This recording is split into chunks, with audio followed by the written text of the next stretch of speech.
I don't know if you ever read any of Jeff Shore stuff, but this guy, I just say this cat produces some good stuff, man. So he's got this new book called Follow Up and Close the Sale. And so as I was going through the book, I haven't finished it yet, but right now I can say so far, so good.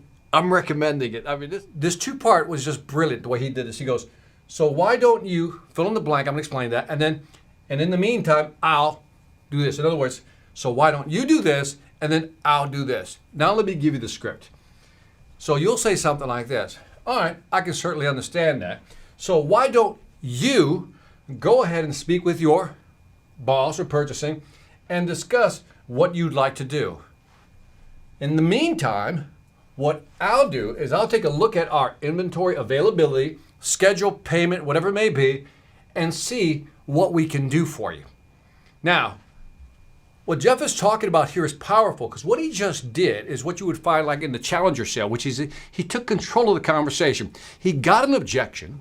And instead of like, oh, okay, so I guess we'll meet next week. No, he took control of the conversation and he says, all right, I can certainly understand that. Pivot. Then he says, so why don't you do that? And in the meantime, I'll do this. And I thought this was just brilliant. Again, I think this is on page 34 in the book, man, so check it out. So I thought this was just brilliant from a scripting standpoint. And then step number 2, recommendation, right? Really taking control. Now, again, everything the same here.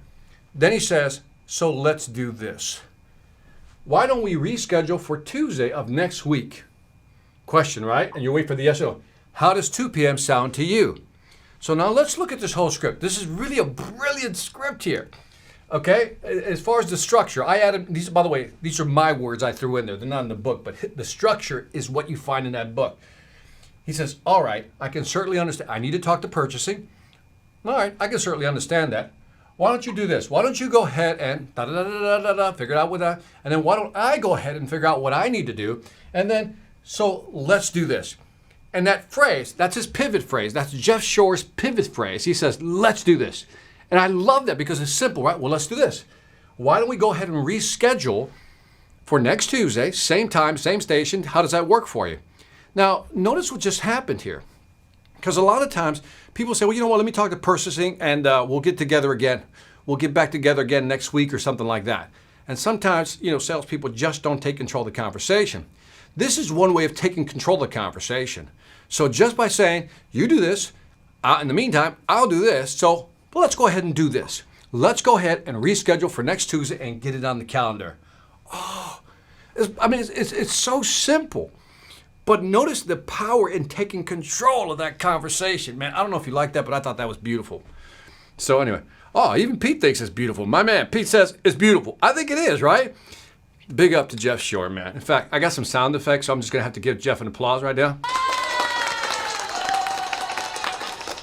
Way to go, Jeff. I'm going to be a little argumentative with this article.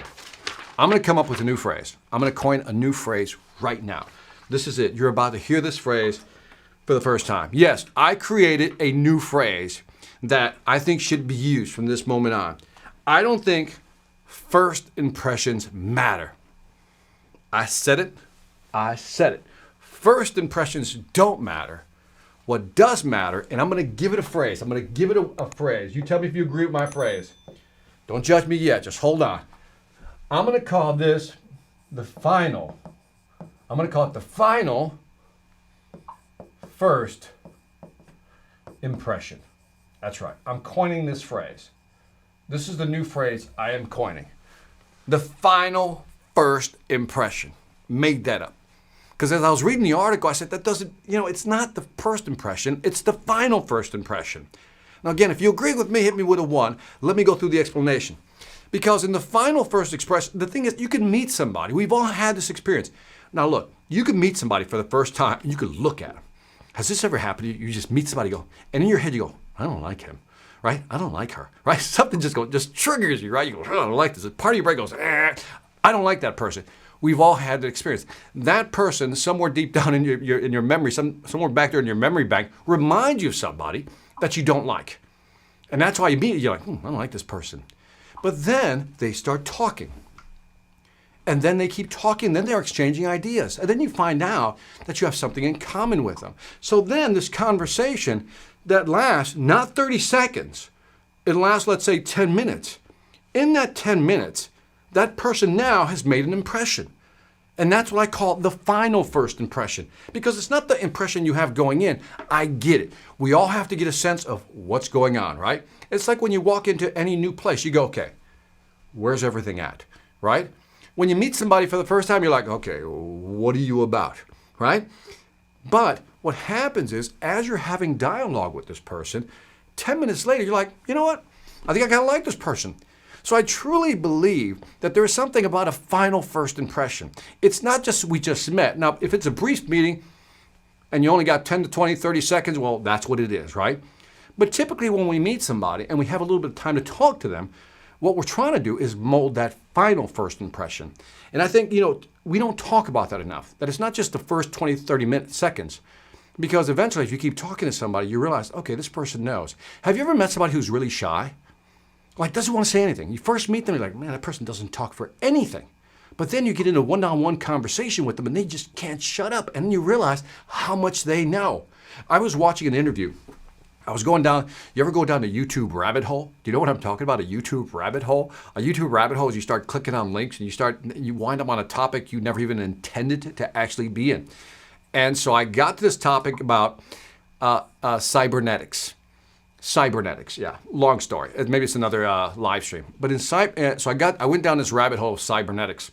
And in the cybernetics piece, there was this guy, and the first couple of minutes just irritating.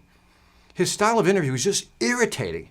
But I really wanted to actually, hear the guy he was interviewing. And then as the interview went on, I realized that this guy was just nervous at the beginning, which is why his questions were irritating. And as it moved on, it was like, oh, this guy's asking some deep questions. I felt my brain, like I went from, this guy's irritating to, man, this guy knows a lot. And that, again, hit me that was my final first impression of that guy. And so I want you to think about it. That's what we're trying to do, leave a final first impression. And I think, like anything else, it's like I had a little chart here, like it'll go up, right? And by the way, it can go left or right. And I'm not saying all first impressions end more positively. Obviously, they can end more negative. I didn't like you, but now that I've talked to you even more, I really don't like you. So that could happen as well, right? So Ahmed Noor, I have one question about clients entering retail stores and not wanting any help, but showing buying signals. What advice can you give me? I love this one. So again, I'm going to go back to control. I should have just made this all about control today. Like, how do you take control? So it's funny because it's very cultural, right? In some countries, it's like, the thing I hate is when I walk into a retail store and in some countries, they'll follow you around. I hate that. Never do that to a customer. It's not good. It's almost like you don't trust them. But one of the things I would do, and I've talked about this in the past, is that when somebody comes into a retail store, he says, the thing is, your first question to them is, can I help you find something, right? Can I help you find something? What do you think is the knee-jerk reaction every time? And they're going to say, no, thank you. I'm just looking around, right? And they're like and you say they're showing some buying signals.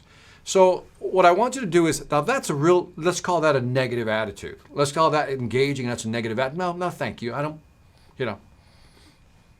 need any help, right? But they're looking at stuff, right? As you say, exhibiting buying.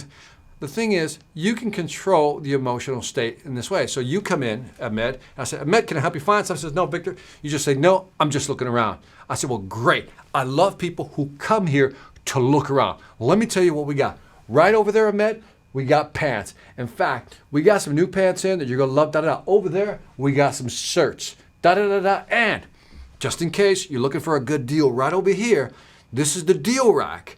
Da-da-da-da, and man, there's some good deals there, so check that out. We got pants, we got shirts, we got some great deals over here. If you need any help, my name is Victor. Love to help you. Let me know what you need. And notice how I raised that energy level, and then I'm not following them, but I gave them information. What did I give? I gave them information on where to find stuff. That was helpful as opposed to just, can I help you find something? Right? So try something like that. Remember, control the energy. Control the energy.